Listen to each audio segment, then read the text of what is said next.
Bonjour et bienvenue dans notre studio du groupe Black Sheep Tribes ici à Jean-Blou pour une 29e séquence IT Box. La dernière fois, nous avions évoqué avec Damien Van de Kerkhove les attaques des DOS et aujourd'hui, on va parler de la sortie de Java 18, le langage Java 18, dont la sortie est prévue justement ce mardi 22 mars. Et pour en parler, je suis avec Loïc Magnette. Bonjour Loïc. Bonjour Mathieu. Alors tu es spécialiste Java, tu es informaticien chez Nerix du groupe Black Sheep Tribes et architecte Java. Alors Loïc, c'est le grand jour, mais est-ce que ce Java 18, c'est vraiment une grosse avancée ou ça ne l'est pas du tout?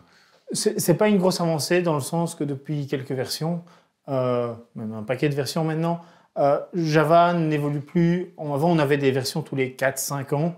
Okay. Maintenant, on a des versions tous les 6 mois. Est-ce qu'on peut parler de correction? C'est pas des corrections, c'est des avancées plus progressives par petites bouchées. Le but était qu'on ait des updates plus réguliers et qu'on ne doive pas réapprendre un tas de choses après 5 ans.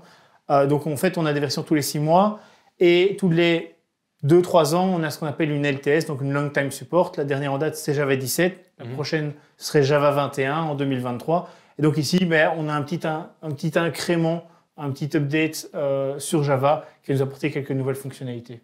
Alors, avant d'évoquer les 6 grands changements, quoi de neuf globalement sur ce Java 18 qui sort justement ce mardi?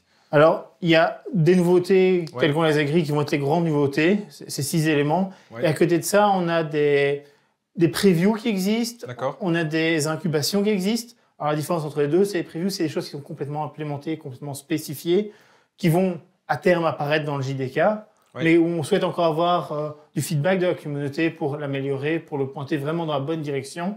Les incubations, c'est vraiment des idées qu'on souhaite potentiellement intégrer à Java, où on va avoir un feedback de la communauté, mais il est tout à fait possible que, en version prochaine, on dise on laisse tomber ça et on l'oublie et on ne le verra plus réapparaître. Ces deux choses-là doivent de toute manière être activées volontairement. Elles ne sont pas par défaut dans le JDK. Alors, Java 18, on l'a évoqué, 6 grands changements et le premier concerne une méthode qui va être dépréciée, c'est-à-dire qui va en fait disparaître tout simplement. Voilà, en fait, c'est même une fonctionnalité dans l'ensemble, c'est tout ce quand on parle de finalisation, de finalize. Elle va être dans un premier temps dépréciée, donc marquée comme deprecated dans la Javadoc. Et dans un second temps, on va la voir disparaître parce qu'on ne souhaite plus à ce qu'elle soit utilisée dans le JDK. D'accord. Parce qu'elle a causé plus d'ennuis qu'elle n'en a solutionné réellement. Et on va voir ça disparaître peu à peu. Ce qui va disparaître surtout pour les développeurs, c'est que habituellement on faisait des try, catch avec des finalize pour libérer des ressources. On va plus pouvoir faire ce finalize, c'est recommander, c'est faire des tries sur des ressources avec toujours le catch. Et si on doit vraiment libérer des ressources d'une manière un peu plus spécifique, il existe des cleaners qui existent depuis Java 9, je pense, qui vont être là à disposition pour faire ce travail-là. Et donc, on n'utilisera plus jamais ce finalize dans les futures versions. Alors, la deuxième nouveauté, elle a trait au mécanisme de réflexion. Ça demande un mot d'explication. Voilà. La réflexion, c'est quelque chose qui existe en Java depuis un long moment, qui est utilisé peut-être pas directement par les développeurs, parfois par les développeurs. Et en fait, vu que ça évolue au fur et à mesure du temps, au fur et à mesure des versions de Java, on a amélioré la manière de le faire. Il y a de plus en plus de sucre syntactique qui permet de faire certaines choses. Et aujourd'hui, ce qu'ils veulent faire simplement, c'est renormaliser ce corps de fonctionnalité pour qu'on ait quelque chose de plus facile à maintenir. Enfin, surtout ceux qui développent le JDK. Et donc, ils vont tout faire passer par des méthodes handles. Et on va normaliser ça pour faciliter la maintenance. Donc, dans les pratiques, ça aura peu d'impact pour les développeurs au jour le jour. Par contre, le troisième changement, il aura un peu plus d'impact là pour les développeurs. Et il concerne le charset par défaut, c'est-à-dire l'encodage. On peut l'expliquer comme ça? Par défaut, et historiquement, Java utilisait l'encodage de la machine sur laquelle il s'exécutait. Et du coup, il peut y avoir une variation entre un Windows, un Mac, un Linux. On peut avoir des variations. Okay. Ce qui est demandé et ce qui va être fait à partir de Java 18, c'est que le charset par défaut va être UTF-8. Il y aura toujours la possibilité de dire on fonctionne en mode compatibilité avec un petit flag ou une petite propriété, et donc on va retrouver ces anciennes manières de fonctionner. Mais l'idée est qu'à l'avenir, on n'utilise plus que l'UTF-8.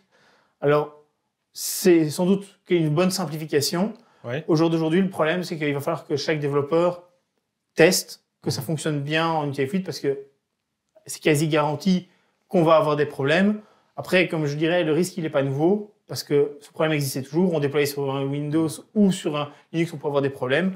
Donc aujourd'hui, s'il y a un conseil à dire, c'est même si vous ne comptez pas migrer demain sur Java 18, activez déjà le flag en mettant en UTF-8 juste pour voir comment votre application fonctionne. et peut-être déjà régler les problèmes. Comme ça, si vous dites, mais en fait, moi, ce qui m'intéresse, c'est Java 21, mais vous serez déjà prêt, vous n'aurez pas à jouer avec ce flag de compatibilité qui est juste là pour essayer de sauver un peu tout le monde avant la grande catastrophe. Merci Loïc. Alors la quatrième nouveauté, c'est la possibilité de mettre des snippets de code dans la documentation Java. C'est quoi des snippets de code? Alors les snippets de code, c'est juste des petits fragments de code qu'on pouvait mettre dans la documentation. Oui. Par le passé, pour le faire, on devait utiliser plusieurs lignes pour y arriver et on devait vraiment le mettre dans le code. Donc on pouvait avoir répliqué des morceaux et ce genre de choses. L'idée ici, c'est vraiment fournir un petit add snippet qui va permettre déjà de mettre en place tout le formatting qu'on a besoin dans la documentation Java. Mais d'autre part, soit mettre le code directement là, voire faire une référence vers un morceau de code qui existe autre part. Ça va faciliter la maintenance. L'intérêt pour ce genre de fonctionnalité, et surtout pour les gens qui développent des librairies et qui les mettent à disposition, ça va leur faciliter la manière dont ils peuvent écrire la Javadoc à terme.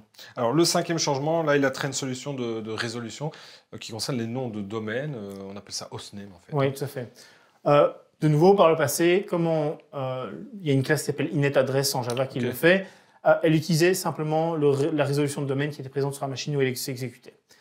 Ça peut être limitant, et donc le but ici n'est pas de le remplacer, mais juste de fournir un peu plus de souplesse au moyen d'un service provider interface qui va permettre de définir un autre mécanisme de résolution de nom et d'adresse. Ok, et enfin, la dernière fonctionnalité, c'est la possibilité d'utiliser un simple serveur web dans Java. Ça va servir à quoi ça en fait? En fait, ça ne va pas être dans Java en tant que tel, donc on ne va pas le voir apparaître comme ça. C'est vraiment un outil de ligne de commande qui va s'ajouter.